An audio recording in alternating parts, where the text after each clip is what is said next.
Salamat po, Mr. Presiding Officer.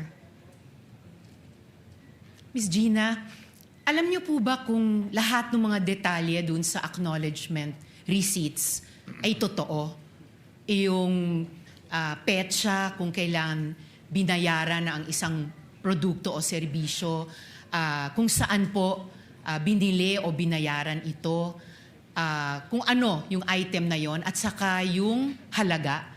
Alam niyo ba kung totoo lahat ng mga yon sa mga ARs? Nag-rely po ako sa security officer, ma'am, na si Colonel La Chica, ma'am, kasi siya po ang nag-implement, ma'am, ng mga activities regarding po in relation po sa confidential operation, ma'am. Kaya ako rin po tinatanong itong mga ARs kasi noon, may finlash po na AR na may pangalang Clarice Ontiveros. Kaapelyido ko po. Ang nakakagulat po, Miss Gina, yung petsa kung kailan daw binayaran ang Clarice Ontiveros ay February 24, 2023. Petsa po ng birthday ko. Napakalaking coincidence po. May reaction o comment po ba kayo sa ganong pambihirang detalye ng petsa? Tinanong ko na yung mga ganyan po na ERs, ma'am, biniverify at biniverify ko po kay Colonel La Chica. Tapos ang sagot ni Colonel La Chica, Ma'am Gina, sensitive information po yon at saka confidential in nature. At saka din siya naman po, ma'am, ang may alam. Siya po ang nag-implement po ng mga activities na in relation po sa confidential fund. At siya po ang itinalaga ni Vice President Sara Duterte na security officer po. So tinanong at verify nyo ito na yung petsa nung AR kay Clarice Ontiveros ay birthday ko. Napansin nyo rin pala po na wow, parehong birthday dun sa isang Ontiveros. Hindi ko po alam na birthday po yun, ma'am. Sabi nyo kasi tinanong nyo at verify nyo kay Colonel La Chica. Tinanong ko lang po yung, kasi may iba pong ERs doon, ma'am, na wala pong firma, meron pong name. Ang iba po, walang date. Ang iba po, hindi po mabasa masyado ang pangalan, ma'am. Pero itong isang petsa, basang-basa. Anyway, ang pinaka-importante kong pangutana sa inyo, Miss Gina, no? May nagsasabi na dahil kayo ang SDO, kayo ang payee ng cash advance, kayo lang dapat ang accountable sa confidential funds na ito. Tinatanggap niyo po ba iyon? Yes po, kay bilang SDO po, ako po ang accountable officer, ma'am.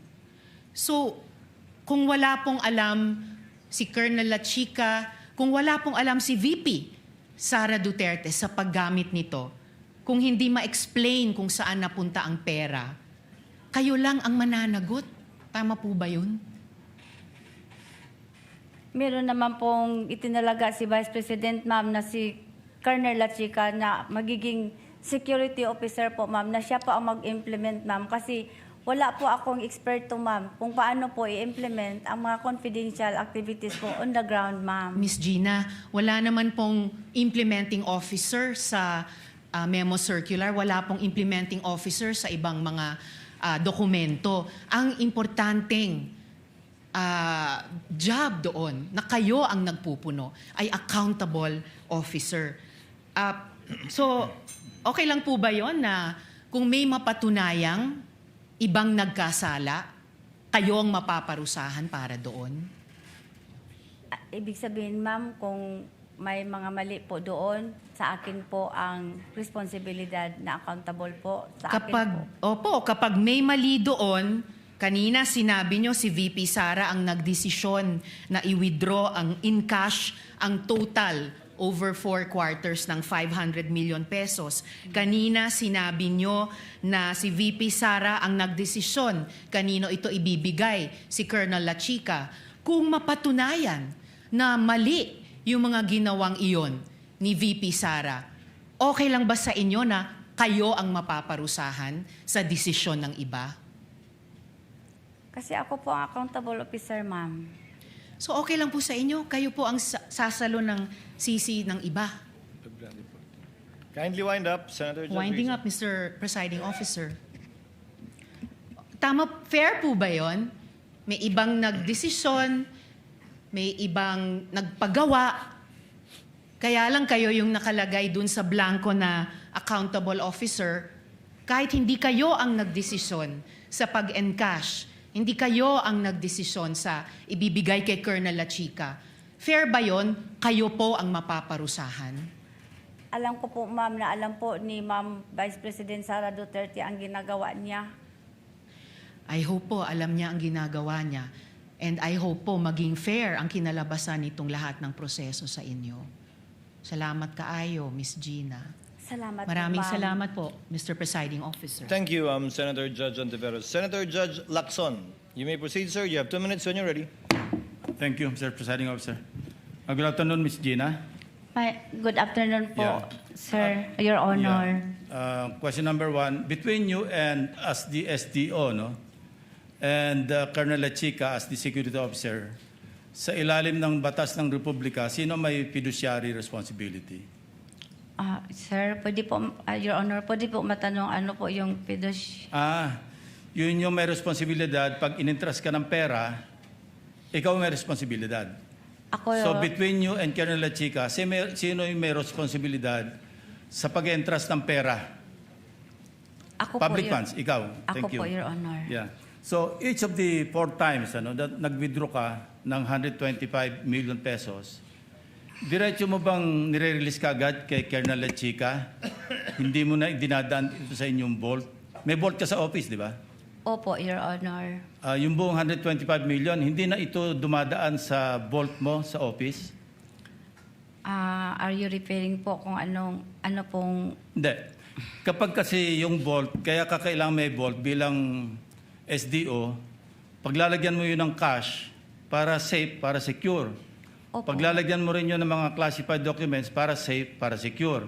Opo. So, pag gagaling mo sa bangko, dinadaan mo muna sa vault o diretso binibigay mo na kay Colonel La Chica?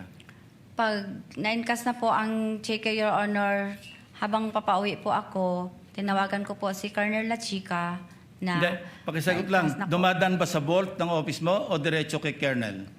Yung first po na withdrawal, Your Honor, for 2022 po, hindi na po naipasok sa vault, Your Honor. Yung pangalawa, pangatlo, pang-apat? Half-half po, Your Honor. Paano yung half-half? Yung 2023... Kalahati ng 125 kay Colonel, kalahati. Hindi po, Your Sa vault. Honor. Ganito po, Your Honor. Sige.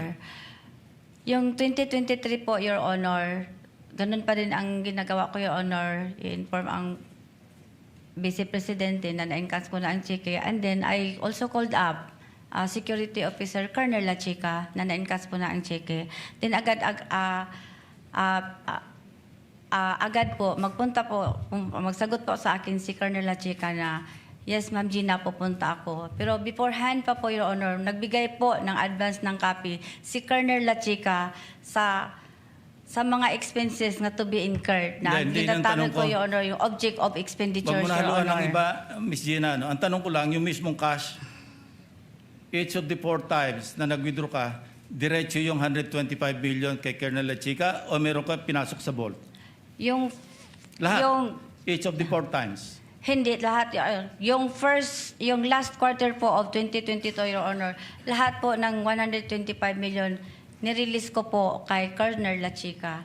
Pero yung first quarter po ng 2023, Your Honor, ang hinihingi lang po, ang nirelease ko lang po kay Colonel La Chica based sa kanyang object of expenditures is mga around 80 million lang po, Your Honor. Di ko kabisado po, Your Honor, kung ang exact amount, Your Honor. Basta mga 80 million plus or more, Your Okay. Honor. Yung sumunod na quarter? Then, after that, Your Honor, mag-submit siya sa akin ng fund utilization Hindi, report, Your after Honor. withdrawal.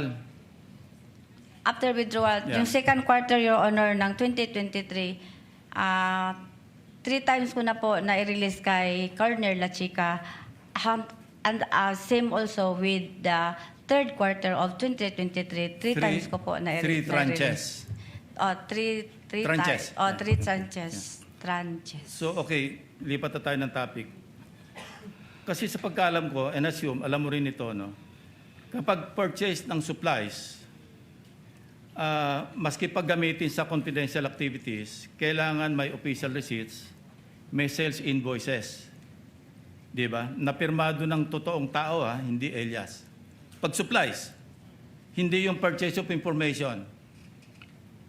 Nag-purchase ka ng table, sabi nga ni Senator Erwin, nag-purchase ka ng silya, nag-purchase ng medicines, ito hindi po pwede yung classified, maski classified ang paggagamitan, kailangan pa rin merong sales invoice, merong receipts, official receipt, na pirmado ng totoong tao. Do you agree? Sa nabasa ko po sa GC, Your Honor, hindi naman po nakalagay doon I'm telling you, that is supposed to be the practice. kung regular po na transaction, Your Honor. No, supplies.